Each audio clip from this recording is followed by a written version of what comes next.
अज्ञानतिमिरान्धस्य ज्ञानाञ्जनशलाकया चक्षुरुन्मीलितं येन तस्मै श्रीगुरवे नमः। नमः ॐ विष्णुपादाय श्रीगौरप्रियमूर्तये श्रीमते भक्तिवल्लभा तीर्थगोस्वामिने नमः। यतीन्द्रियनमस्तुभ्यं गौरकृष्णप्रियात्मने रूपानुगगतिज्ञाय गुरुदेवाय ते नमः। गुरुदेवाय ते नमः। कृपया क्षमताम् अपराधिजनम् कलुषायुतसक्तसुदीननरम् सुपथे परिचालय सर्वदिनं प्रणमामि च माधव देवपदम्।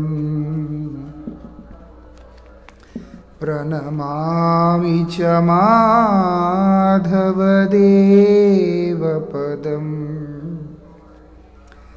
पतित पावन परम करुणामय परम आराध्यतम श्रील गुरुदेव नित्य लीला प्रविष्टों विष्णुपाद अष्टोत्तर शतश्री श्रीमद्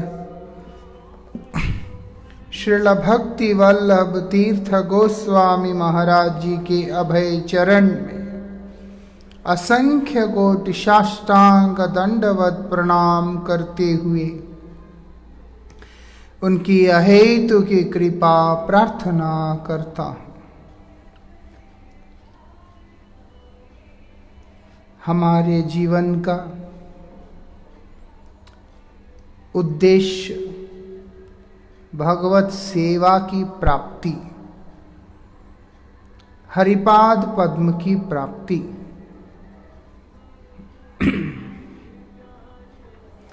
और उसी सेवा को प्राप्त करने के लिए इस कलयुग के अंदर जिस साधन प्रणाली को भगवान के द्वारा प्रदान किया गया है वो है हरिनाम। इस संसार में पतित हुए तमाम जीवों का मंगल केवल हरिपाद पद्म के आश्रय लेने मात्र से ही संभव है। अभी अलग अलग युगों के अंदर अलग अलग परिस्थितियों में जीव का उस मंगल विधान करने वाला साधन बदलता गया है। जैसे कि हम देख सकते हैं शास्त्रों में बतलाया कृते यध्यायतो विष्णु, जैसे सतयुग के अंदर भगवान को प्रसन्न करने का साधन वहां पर बतलाया वो है ध्यान। और वही युग परिवर्तन के साथ साथ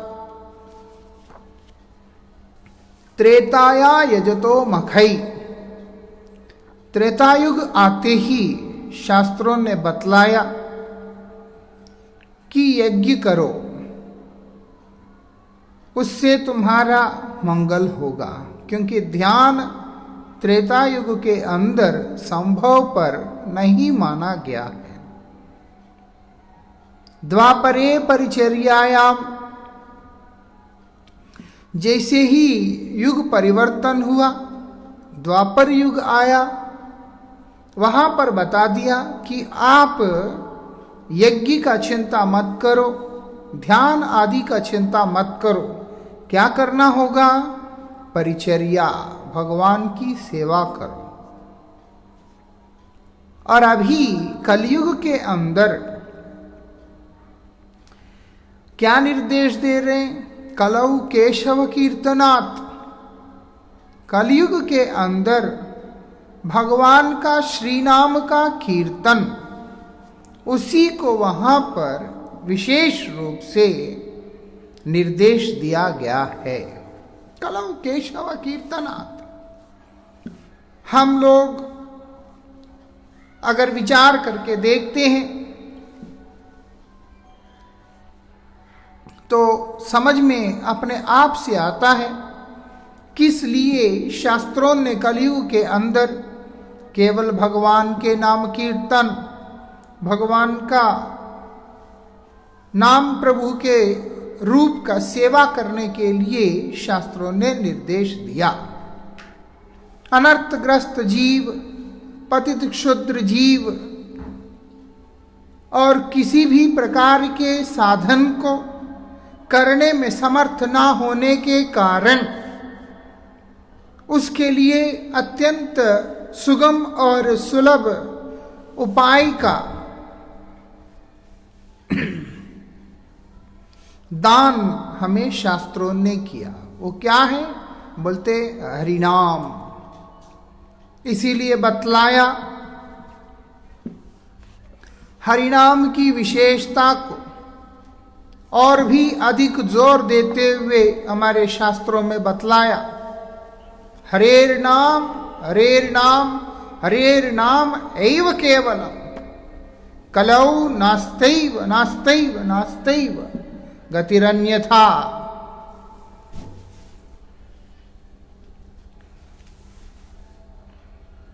क्या बतलाते? हरेर नाम, भगवान का दिव्य नाम, प्रभु का नाम, हरि नाम बता दिया। क्या? कलयुग के अंदर केवल नाम ही एकमात्र साधन है। शास्त्रों ने भी, संतों ने, गोस्वामी तुलसीदास जी महाराज कहते हैं इस कलयुग का अंदर कोई और साधन के बारे में तुम सोचोगे उसका कोई मतलब है ही नहीं। क्या करना होगा? बोलते योग के बारे में सोचोगे, तप के बारे में सोचोगे, त्याग के बारे में सोचोगे, भोग के बारे में सोचोगे, बोलते तुम्हारा लाभ नहीं होगा। फिर क्या करना होगा? राम ही सुमिरिए, श्री राम का नाम ही स्मरण कीजिए, गाइए राम ही, श्री राम का नाम का ही गुणगान कीजिए, बस। और भी शास्त्र और भी संत इस बात को जगह जगह पर उद्घोषणा करते आए हैं कि हरिनाम ही सार है। हमारे गौड़ीय वैष्णवों के द्वारा आराध्य श्री चैतन्य देव के पावन चरितामृत के मध्य में भी इसके बारे में बता दिया। नाम बिना कली काले आर नाही धर्म। बोलते कलयुग के अंदर भगवान के दिव्य नाम के अतिरिक्त कोई और उपाय है ही नहीं है। नाम की इतनी विशेषता है, क्या बोल रहे हैं? सर्वमंत्र सार नाम। जितने भी मंत्र है वेद वेदांतों के अंतर्गत, उपनिषदों के अंतर्गत और संहिताओं के अंतर्गत, तमाम शास्त्रों के अंतर्गत जितने भी नाम है, जितने भी स्तुतियां हैं, स्तव है, जो कुछ भी है, जितने भी मंत्र रूप में हैं, जितने भी गायत्रियां हैं, जो भी है, इन सब का सार केवल भगवान का नाम है। इसीलिए नामानुरागी व्यक्ति वो किसी और चीज का उसकी आवश्यकता पड़ती ही नहीं है। नाम में डूबा हुआ व्यक्ति, नाम के रस में मगन हुआ व्यक्ति के जीवन में किसी अन्य साधन की आवश्यकता पड़ता ही नहीं है। ये विशेषता है उसका। इसलिए बोल दिया सर्व मंत्र सार नाम, यही शास्त्र मर्म। ये मत समझना कि हम अपनी बात बोल रहे हैं, यही शास्त्रों का मर्म है, शास्त्रों का निगूढ़ उपदेश। और उसी मंत्र, उसी नाम को लेके यहां बताया, क्या बोल रहे हैं? हरेर नाम। वो कौन सा नाम है? हरि का नाम। श्रील भारती गोसाई महाराज जी बोलते हैं वेदांत सूत्रों में अंतिम जो सूत्र है वो ये अनावृत्ति शब्दात, मतलब शब्द का पुनः पुनः उच्चारण करते रहो। शब्द का नाम मतलब भगवान का नाम बोलते रहो। महाराज जी बोलते वहां पर स्पष्ट किया नहीं, तो इसीलिए व्यासदेव ने बाद में बताया नाम संकीर्तनम यस्य कलौ सर्व पाप प्रणाशनम। इस घोर कलयुग के अंदर तमाम प्रकार के पापों को विनाश करके, हमारे दुखों से हमें निवृत्त करके हमारा परम मंगल करने वाला जो नाम है वो क्या है? वो बोलते तम नमामि हरिम परम। हरि जो है उसमें जो श्रेष्ठ है, महाराज जी अक्सर बोलते थे सांप को भी हरि कहते हैं, मेंढक को भी हरि कहते हैं, हरि कईयों को संबोधन किया जाता है। इसलिए हरि में जो सर्वश्रेष्ठ है वो कौन है? जिसके लिए हरि शब्द संबोधित है। हरि हरति पापानि च दुखानि।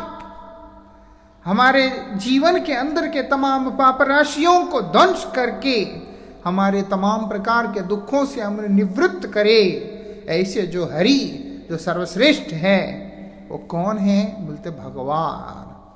लेकिन महाराज जी बोलते हरि तो बोल दिया, लेकिन वहां पे भी हरि का नाम स्पेसिफाई नहीं किया। तब महाराज जी बोलते चैतन्य देव के रूप में भगवान ही आकर उसको स्पेसिफाई कर रहे हैं। क्या बोल रहे हैं? परम विजयते श्री कृष्ण संकीर्तन। श्री कृष्ण संकीर्तन का जय हो। ऐसा हरि मतलब कृष्ण, कृष्ण नाम संकीर्तन से ही जीव का परम मंगल होगा।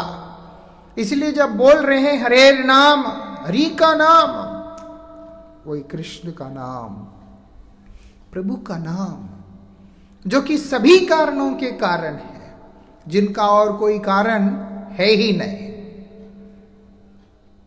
इसलिए यहां पर बता दिया हरेर नाम, हरेर नाम, हरेर नाम एव केवल। ऐसा हरिनाम, हरिनाम, हरिनाम। उसके बाद बोलते केवल हरिनाम। ऐसा निश्चित रूप से केवल शब्दे पुनरपि निश्चय करम, ज्ञान योग तप कर्म आदि निवारण। ऐसा नास्तैव नास्तैव नास्तैव गतिरन्यता। ज्ञान के द्वारा मेरा शायद कोई गति हो सकता है, बोलते नास्तैव, नहीं होगा। योग के द्वारा हो सकता है, बोलते नहीं होगा, नास्तैव। तप के द्वारा होगा, नास्तैव। गतिरन्यथा, कोई और गति हो ही नहीं सकता। ऐसा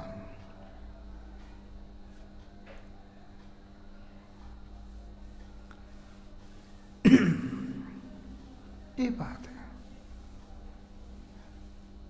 हरिनाम से जो मंगल हो सकता है वो किसी और साधन से हो ही नहीं सकता। ये विशेषता है। मतलब ऐसा नहीं है कि दूसरे साधनों से लाभ नहीं होता, लेकिन जिस प्रकार का लाभ नाम प्रभु कृपा करके हमें प्रदान करते, उस प्रकार का लाभ अन्य साधनों के द्वारा नहीं हो सकता है। ऐसा इसलिए यहां पर केवल बोलने का मतलब है, यद्यपि अन्य साधन भी शास्त्र के अंतर्गत है, इसलिए उनको पूरी तरह से निराकरण नहीं किया जा सकता। एक अवस्था के अंदर उनका प्रयोजन है, लेकिन एक ऐसी स्थिति आता है जहां पर इन सब का अब कोई मतलब नहीं होता। उस समय यही रहता है कि नाम का सहारा लो, भगवत सेवा भगवत प्रेम को प्राप्त करो। महाराज जी अक्सर बोलते हैं एक उदाहरण के रूप में, बोलते जब छत का ढलाई होता है, नीचे बहुत सारे बल्लियों का सपोर्ट दिया जाता है और उनके बिना वास्तविकता में ढलाई हो भी नहीं सकता। हवा में तो हम सरिया लटका नहीं सकते, उसके नीचे तो सपोर्ट देना पड़ेगा। महाराज जी बोलते उस समय जरूरत है, लेकिन ढलाई होने के बाद, रंग मार देने के बाद, कमरा सजने के बाद वही बल्लियां को लाके कमरे में रखते हैं। आदमी बोलते हैं ये गंद क्यों रखा है इधर? अरे उसके बिना तुम्हारा जब ढलाई हुआ नहीं। उस अवस्था में उसकी जरूरत है, लेकिन इस अवस्था में उसकी जरूरत है ही नहीं। इसलिए नाम प्रभु की कृपा के आगे इन सब चीजों का वास्तविकता में अर्थ नहीं होता है। इसलिए जो जीव नामाश्रय करता है उसके लिए ये बात बता रहे, तुम और चिंता मत करो, सोचो नहीं तुम्हारा ये करेगा वो करेगा, ऐसा होगा वैसा होगा। हरे नाम, भगवान का केवल नाम ही पर्याप्त है, और कोई गति नहीं। तुम तप त्याग योग इत्यादि हर एक चीजों को सोचोगे इससे लाभ होगा, उससे लाभ होगा, ये करने से होगा, बोलते ना। इसीलिए वहां पर एकदम निश्चय भाव से वहां पर बोल दिया एव केवल, केवल मात्र हरिनाम है। पहले बोला हरिनाम, फिर बोला हरिनाम, फिर बोला हरिनाम, उसके बाद भी पेट भरा नहीं, संतुष्टि हुआ नहीं, फिर एक शब्द लगा दिया एव केवलम, सिर्फ केवल भी नहीं, एव केवल, केवल मात्र हरिनाम। ऐसा कब? कलौ, इस कलयुग के अंदर। और अगर व्यक्ति सोचेगा कलयुगी जीव है, बहुत बोलने के बाद भी उसका दिमाग नहीं चलता, वो फिर सोचता है कि कुछ और विकल्प हो सकता है, होते हैं ना, कोई और रास्ता होगा देख लेते हैं। अब परिक्रमा में जो है गाड़ियों को आने नहीं देते, वो और कोई विकल्प ढूंढ के ये गली से वो गली से, या इसका आधार कार्ड दिखा के उसको करके जैसे तैसे अंदर को घुस आते हैं। ये विकल्प वाला काम बहुत चलता है। तो इसीलिए बद्धजीव का स्वभाव है, शास्त्र जानते हैं कि ये मानेगा नहीं, कोई और विकल्प ढूंढेगा। इसलिए बोल दिया नास्त्यैव, तुम ढूंढते हो विकल्प कर्म का, नास्त्यैव, तुम ढूंढते हो विकल्प योग का, नास्त्यैव, ज्ञान का, बोलते नास्त्यैव। और तो और मैं क्या बताऊं, तुम्हारा और कोई गति भी नहीं होगा इसके अतिरिक्त। इतने स्ट्रांगली उसके ऊपर जोर दिया गया है ऐसा। और वही शुद्ध भगवान नाम को हमें दान करने के लिए श्री चैतन्य देव का अवतरण हुआ है।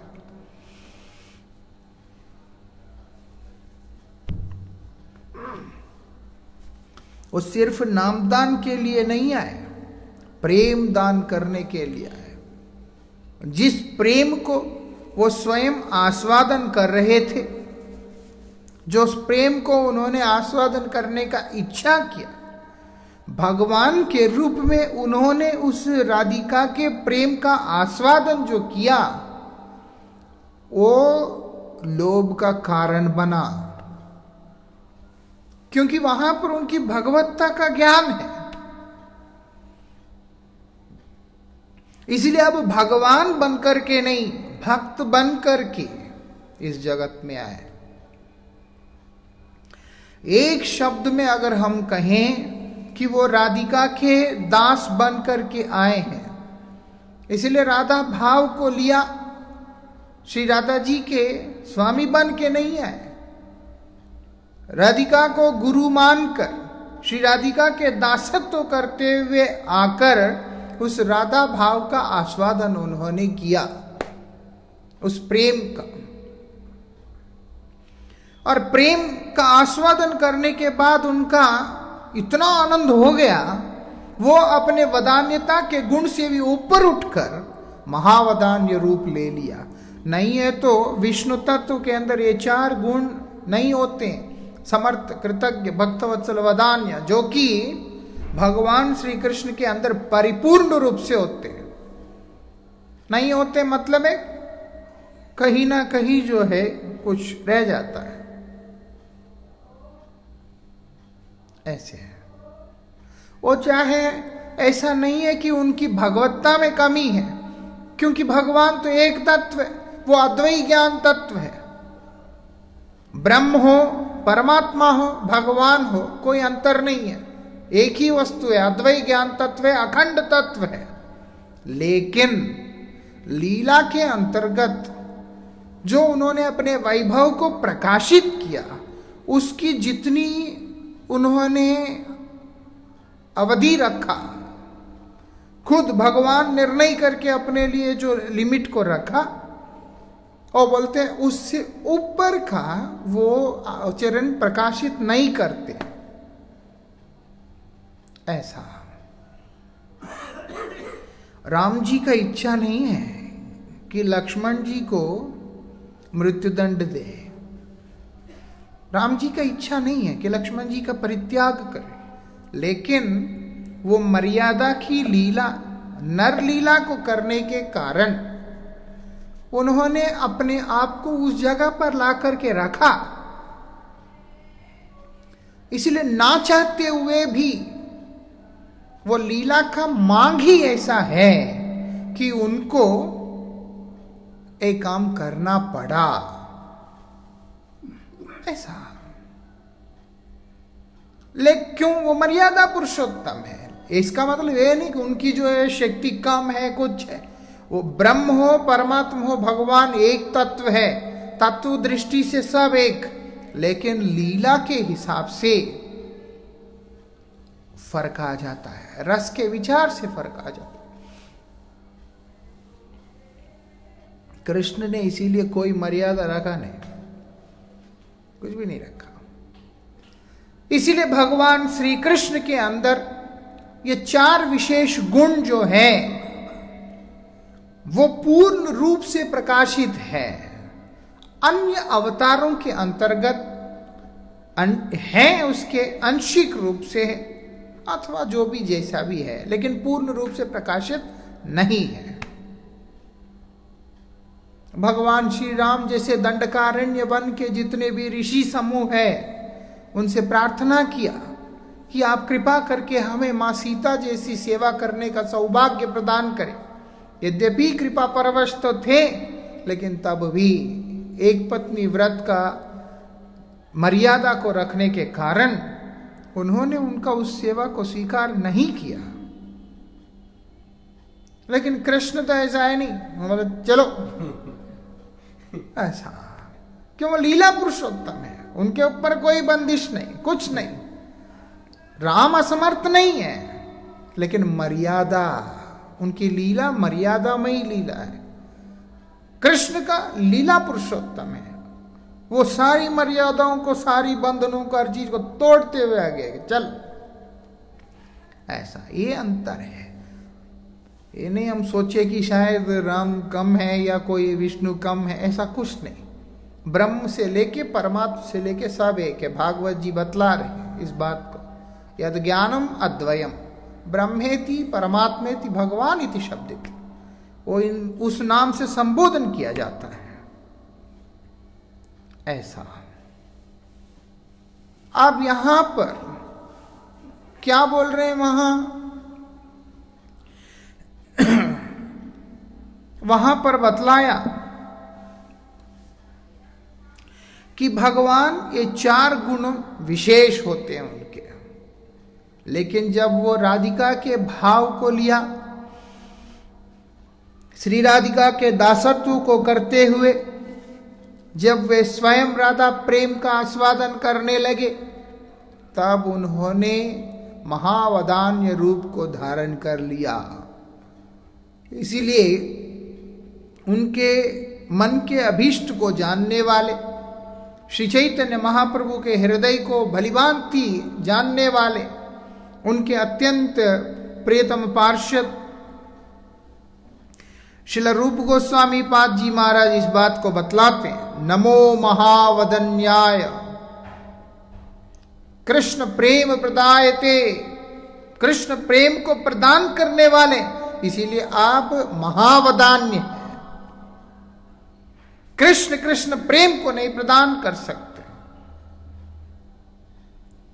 इसीलिए गौर सुंदर के रूप में आके श्री राधिका के कृपा से कृष्ण प्रेम को प्रदान कर रहे हैं। अब ये प्रदान कैसे कर रहे हैं? बोलते नाम रूप से, नाम रूप से, क्योंकि श्री कृष्ण के विरह को जहां पर सहन करना संभव ही नहीं था, वहां पर भी श्री राधिका श्याम सुंदर का नाम को लेकर अपने जीवन को धारण करके रखा हुआ है। इस चीज को कृष्ण समझते हैं, कृष्ण इस चीज को समझते हैं। और श्री राधिका स्वयं भी इस बात को बतलाती, श्री कृष्ण के विरह में जीवन धारण करना संभव ही नहीं है, लेकिन फिर भी प्राणों का रक्षा कैसे हो जाता है? क्योंकि कृष्ण नाम का सहारा है। ऐसा नाम के माध्यम से अपने जीवन को धारण कर लिया उन्होंने। कृष्ण का स्वरूप ही तो नहीं है, वो मथुरा में, द्वारिका में, कोई बात नहीं, कृष्ण नाम तो है।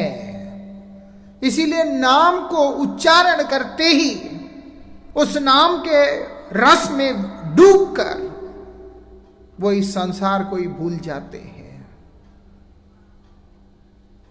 ऐसा इसीलिए श्याम सुंदर भी, इसलिए वो जब श्री राधिका के पास में आए, वो कृष्ण नाम का ही ध्यान में डूबी हुई थी,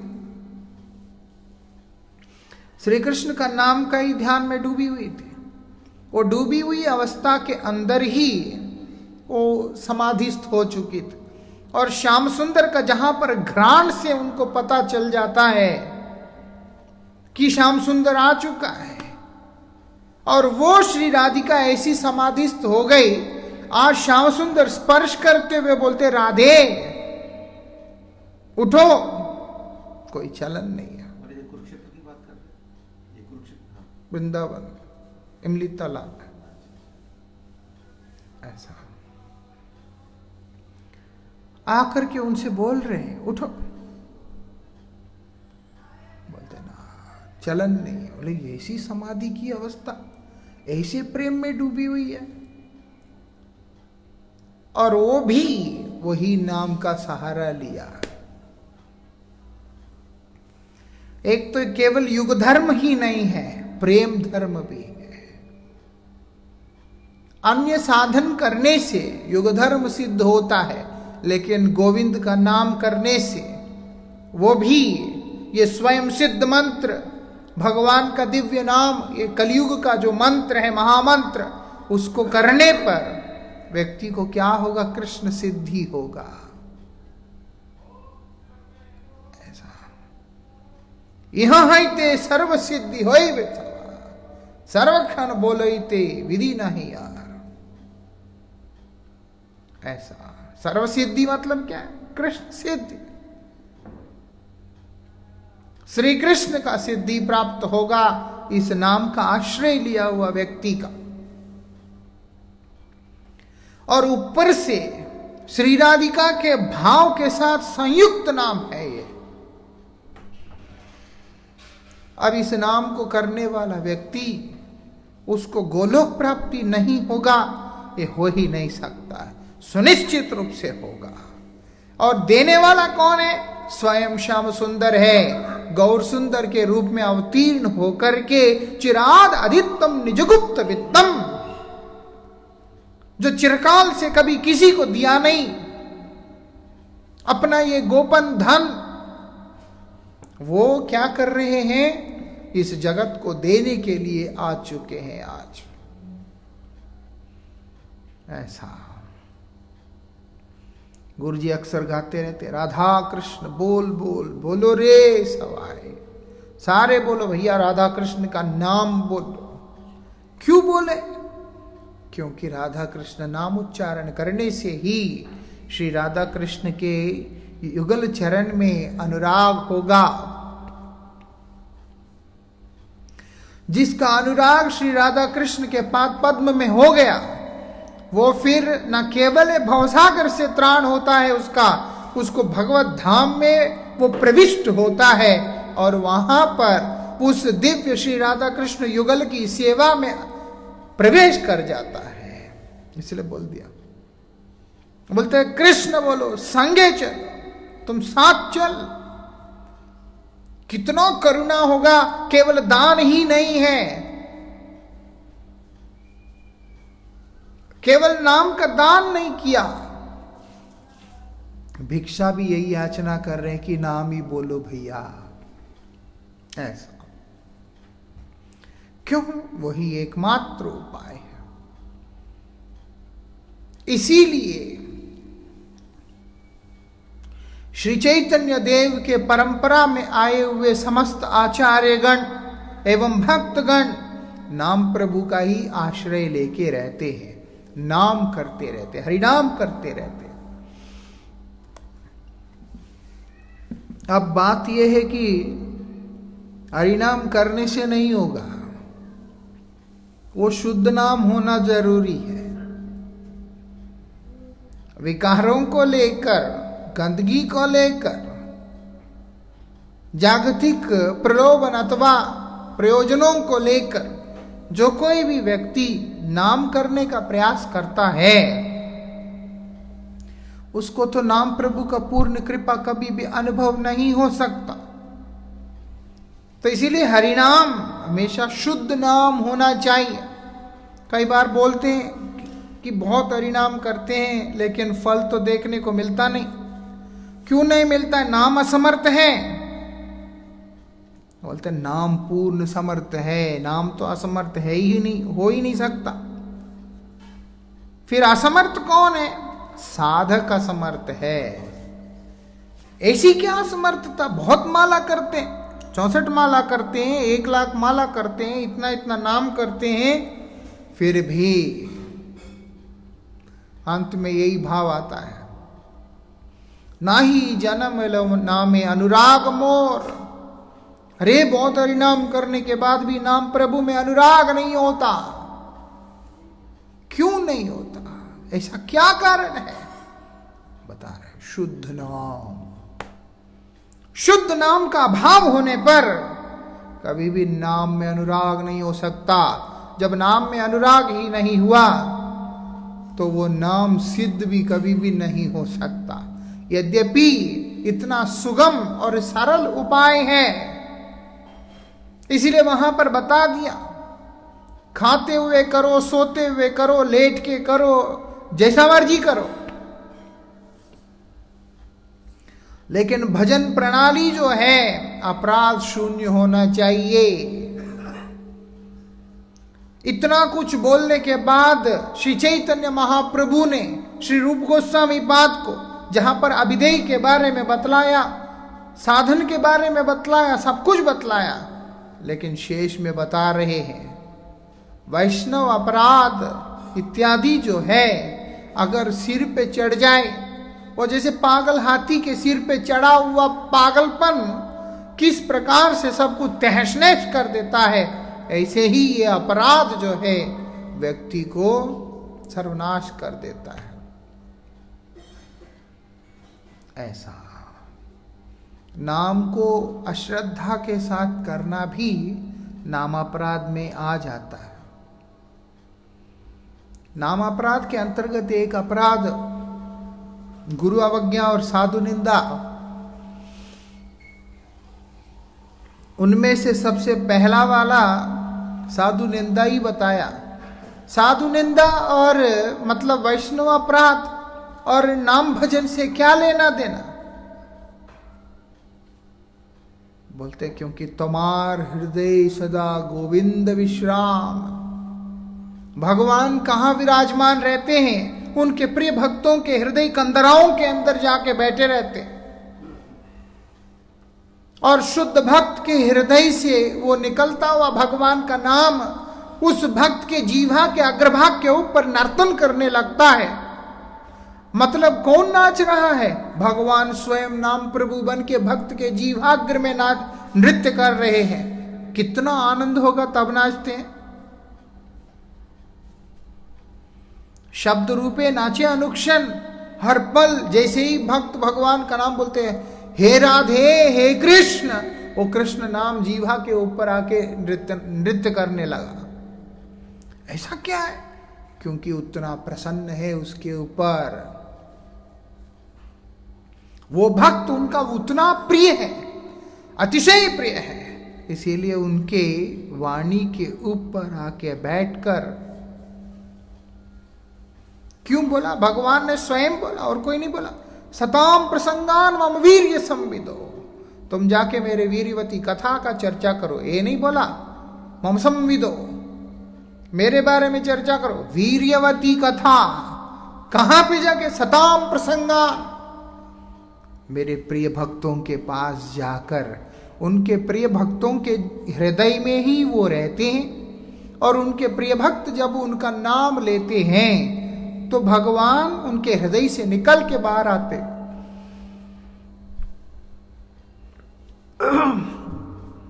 जहां पर भगवान ऐसे बाहर निकल के आते हैं और बोलते हैं उसी में वीर्य रहता है, मतलब भगवान का भगवत्ता रहता है।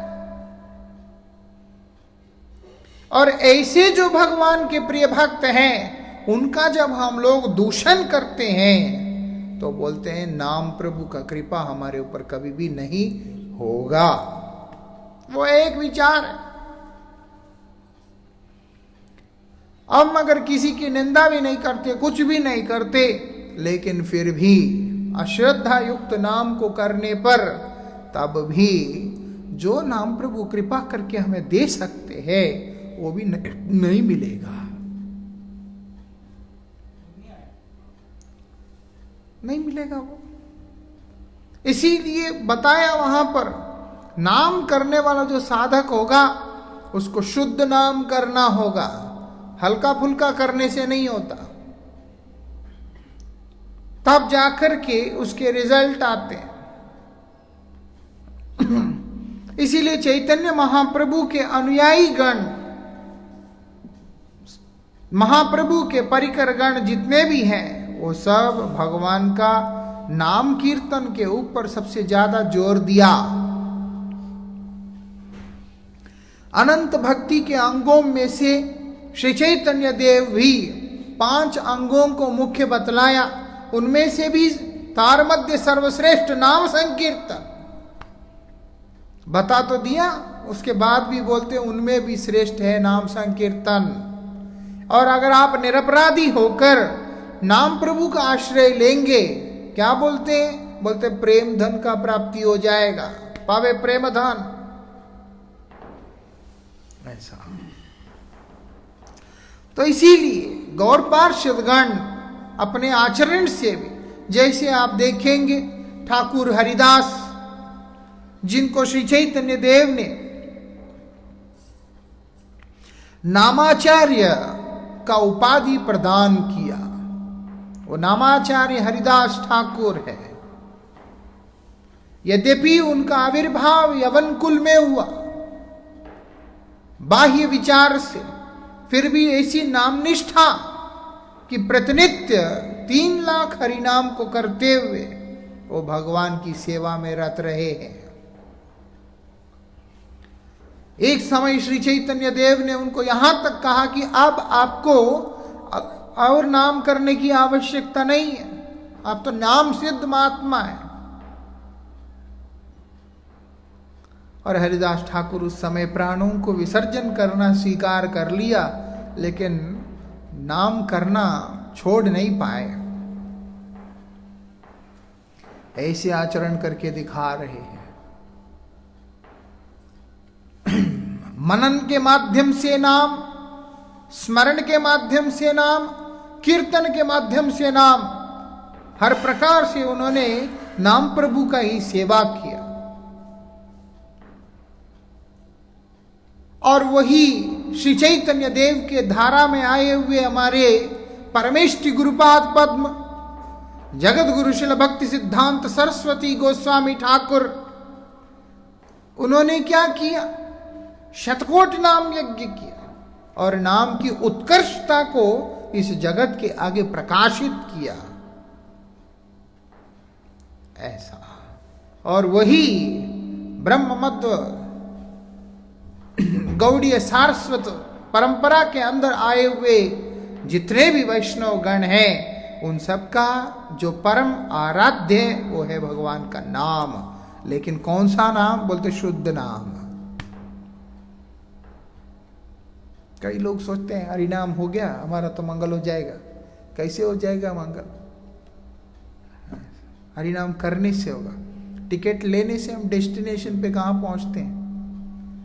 डेस्टिनेशन पे जाना है तो हमें गाड़ी बोर्ड करना पड़ेगा, चाहे फ्लाइट हो, ट्रेन हो, जो कुछ भी हो, ऐसा बोर्ड करना पड़ेगा। तो इसलिए ये बात समझना होगा, नाम को लेना होगा, करना होगा नाम को, तब जाकर के उसका रिजल्ट हमारे सामने आता है। और वो भी कैसे नाम करना होगा? बोलते शुद्ध नाम, ऐसे हल्का फुल्का नहीं चलेगा।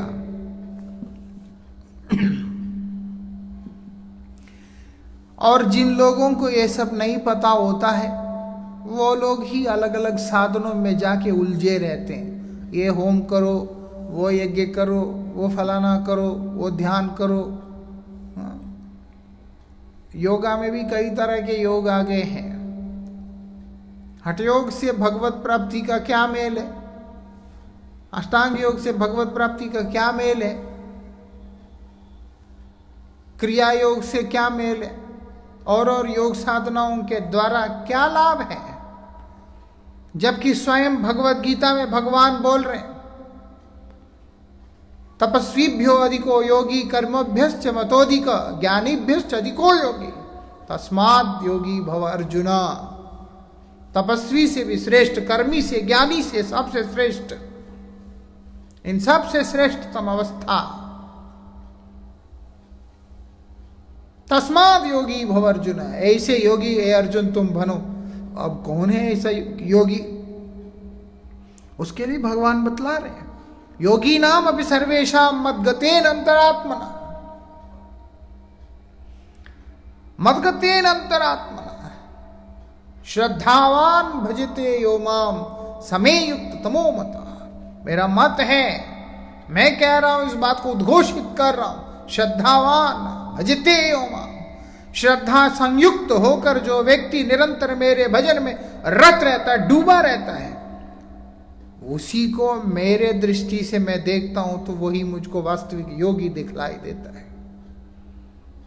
अब भगवान का भजन कैसे करेगा? आप बोले ध्यान नहीं करना, कर्म नहीं करना, यज्ञ नहीं करना, तो तरीका क्या है? वो बोलते हैं नाम प्रभु की सेवा,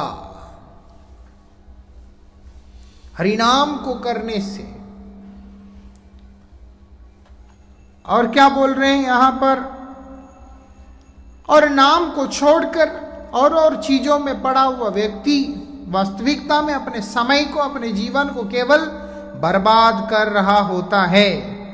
इसीलिए समझदार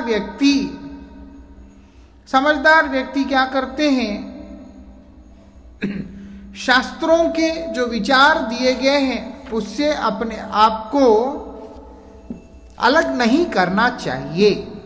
जैसे कई सारे व्यक्ति होते हैं जिनको बोलते हैं हरिनाम करने से अच्छा होगा, सुन लेते हैं, फिर शेष में वही करते हैं जो उनका मंदबुद्धि उनको करने के लिए प्रोत्साहित करता है। जैसे कोई आके बोला ये वाला पत्थर डाल लो, कोई आके बोलता ये तावीज पहन लो।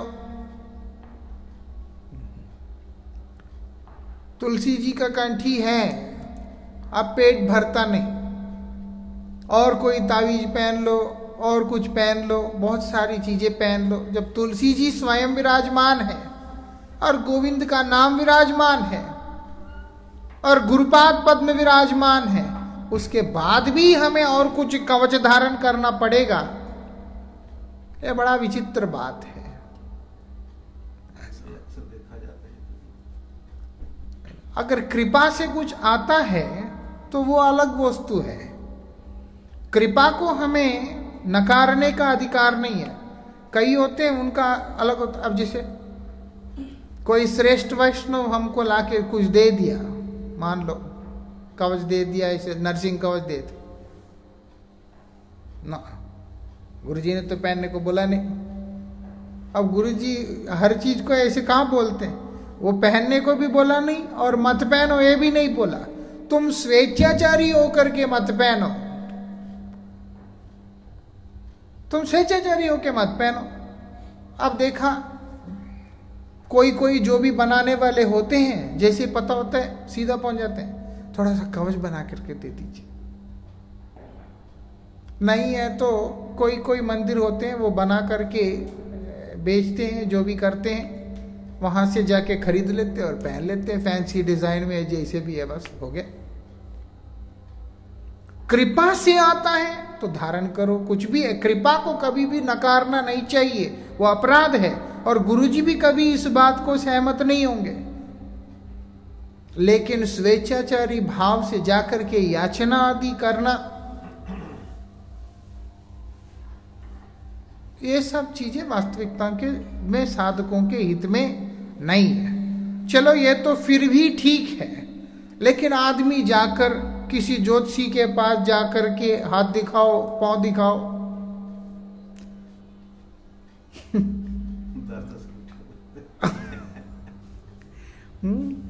इस हाथ में चार, इस हाथ में चार अंगूठियां, तब भी पेट भरता नहीं, हम बहुत देखा। और इधर बाजू में एक चेन के साथ में बहुत सारे पत्थर इधर बांध दो, तब भी पेट भरता नहीं। एक को देखा कमर में भी बांधा। कहने का मतलब है जो तुम्हारा मंगल हरिनाम नहीं कर सकता है, अगर ऐसा लगता है तो कौन सा पत्थर उसका मंगल करेगा, कौन सा साधन उसका मंगल करेगा।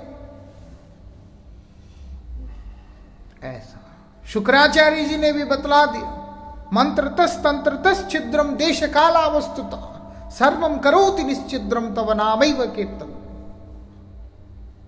ऐसा आपका नाम का कीर्तन अगर हम करते हैं, आपका गुणावली का कीर्तन हम करते हैं, आपका महिमा का कीर्तन करते हैं, तो प्रभु जितना भी छिद्र होते हैं वो सब निश्चिद्र हो जाते हैं, जितने भी दोष होते हैं वो सब समाप्त हो जाते हैं। ऐसे पवित्र नाम को छोड़कर, जिसकी महिमा शास्त्र में हर स्थान पर बृहद रूप से उल्लेखित किया गया है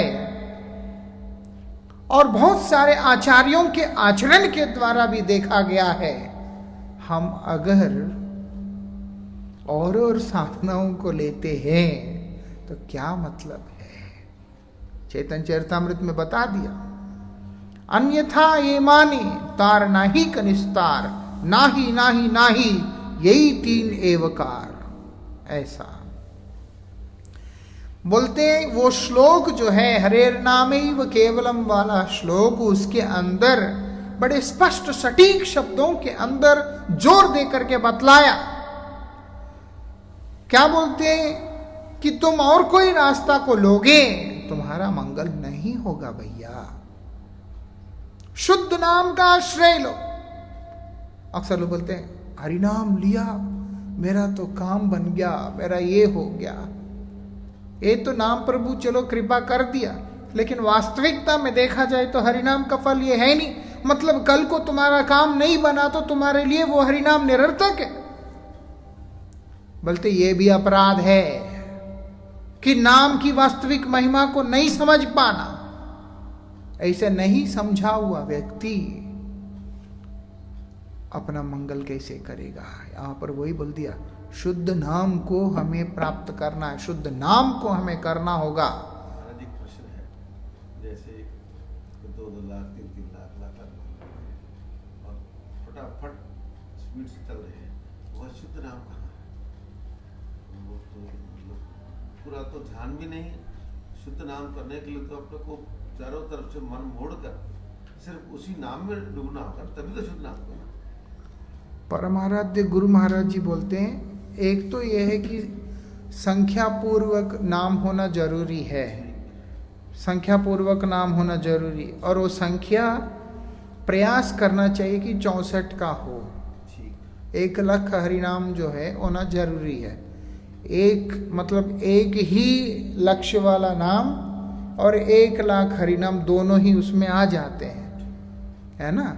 और साथ में गुरुदेव इस बात को भी बोलते हैं कि देखो कुछ नाम जो है धीर स्थिर होकर के करना,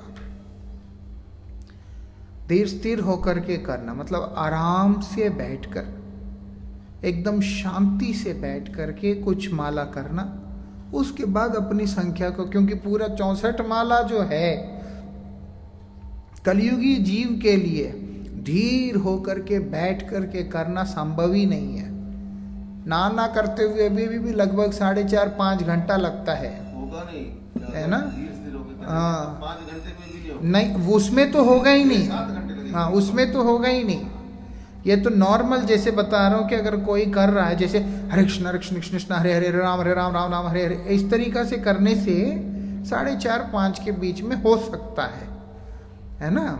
लेकिन अगर धीर स्थिर होकर के नाम का चिंतन करते हुए जब हम करेंगे, जैसे श्री भक्तिविनोद ठाकुर, जीव गोस्वामी, दास गोस्वामी जी महाराज आदि ने नाम की महिमा को वर्णन किया, उस प्रकार से नाम प्रभु से प्रार्थना करते हुए कि हे नाथ, मेरे अंदर के तमाम विकारों को ध्वंस करते हुए मुझे आपके गुणों के प्रति आकर्षित कीजिए, मुझे आपकी श्री चरणों की सेवा प्रदान कीजिए। इस भाव से अगर हम करने चले तब तो फिर संभव ही नहीं। गुरु जी बोलते इसीलिए एक काम करो, कम से कम 4 माला जो है इस प्रकार से करो, सावधानी पूर्वक करना है। अब वही जो है कई लोगों के लिए ऐसा हो गया कि गुरुजी ने बोला 4 माला करो। गुरुजी बोलते कि 2-4 माला तो ऐसा करना चाहिए, सावधानी से करना चाहिए, ध्यान पूर्वक करना चाहिए। तो इसलिए उस तरीका से आदमी करेगा तो फिर क्या होता है, पहले ही 4 रखेगा, उसमें से फिर 1 माला भी ध्यान से नहीं कर पाएगा। पहले एक संख्या का अभ्यास रखने से नाम प्रभु का अपना प्रभाव तो है ही है, बद्धजीव का जैसा भी स्वभाव हो। जब बद्धजीव अपने हृदय में शुद्ध नाम का इच्छा रखते हुए अपनी अवस्था के अनुसार नाम का आश्रय लेता है, तो नाम प्रभु कृपा करके उसकी हृदय का इच्छा को पूर्ण करने के लिए उसको शुद्ध करते हैं। क्योंकि शुद्ध तो हम स्वयं अपने आप को कर ही नहीं सकते, वो तो नाम प्रभु कृपा करके करेंगे। लेकिन वो कृपा तब होता है जब साधक के हृदय में शुद्ध नाम का इच्छा है। वो असमर्थ है, नहीं कर सकता है, अपने हृदय को खुद साफ कर ही नहीं सकता, इसीलिए वो प्रभु के शरण में आया। अब उसके बाद भगवान कृपा करके उसके हृदय को शुद्ध करते हैं।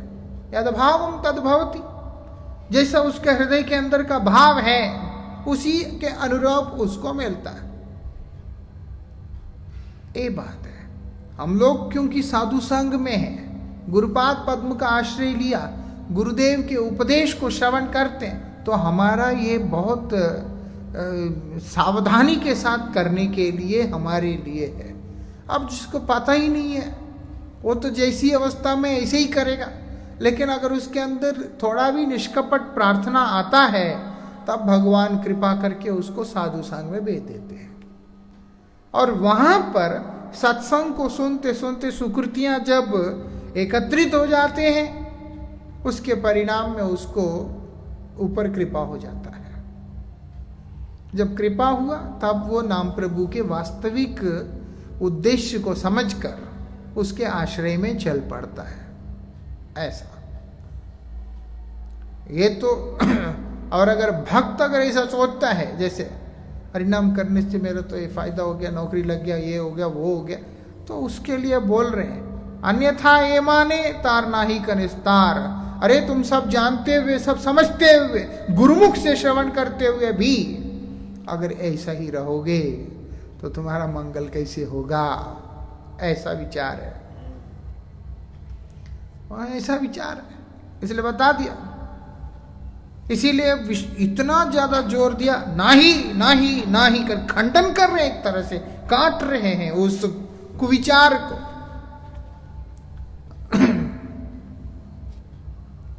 इसीलिए क्या बोलते हैं, क्या करना होगा? बोलते हैं 4 गुणों के साथ में युक्त होकर के करना होगा। हरिनाम करना है, खाते हुए करो, सोते हुए करो, लेटते हुए करो, जैसा मर्जी करो। खाईते शुईते यथा तथा नाम ले, देश काल नियम नहीं, लेकिन 4 गुणी गुणी है करह कीर्तन। हाँ, ऐसा साधन करने वाले को इसका बहुत ज्यादा वो रहना जरूरी है। तब शुद्ध नाम निकलता है। जब हम लोग के अंदर ये जो भाव नहीं आता, दैन्य दया अन्य मान प्रतिष्ठा वर्जन, ये अगर नहीं हमारे अंदर आया तो हमारे जीवा से शुद्ध नाम कभी उदय ही नहीं हो सकता। और जब तक शुद्ध नाम का उदय नहीं होता तब तक हमारा मंगल नहीं हो सकता।